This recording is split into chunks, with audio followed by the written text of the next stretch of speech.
اليوم رانا الجمعة 26 يناير.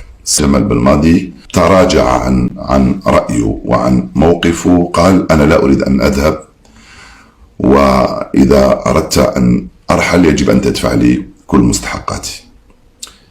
وليد صادي جدد المقترح الأول، قالوا أنا مستعد نعطيك 3 أشهر من مستحقاتك، يعني حوالي 624 ألف يورو، ويتم الطلاق بالتراضي من دون إقالة ومن دون استقالة حفظا لماء الوجه. جمال بلماضي قال لا، أنا تعطوني كل مستحقاتي كاملة وإلا نكمل. ما قالش بالمعنى الصريح وإلا نكمل وإلا لا. فأعطوا لبعضهم البعض مهلة لمدة 24 ساعة. وليد صادي قال له أنا هذا هو المقترح تاعي، نعطيك 3 أشهر، ما عنديش الأموال باش نعطيك 7 مليون دولار يورو عفوا، وما عنديش الصلاحية أنه نعطيك 7 مليون يورو ونعوضك 3 سنوات راتب، لأنه أنا لم أطردك ولم أقلك من منصبك.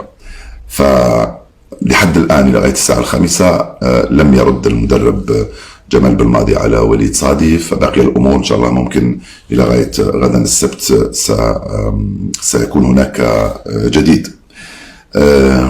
صراحة من وجهة نظري أنه جمال بلماضي لا يمكنه الاستمرار.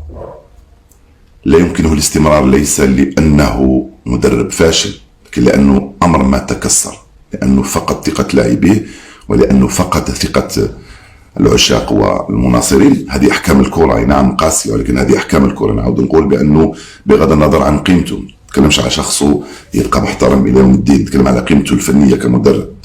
أكد جمال بلماضي بأنه عنده قدرات وعنده إمكانيات، وأكد بأنه عمل اللي عليه مع المنتخب، وصل لمرحلة وين صار مش قادر على العطاء أكثر.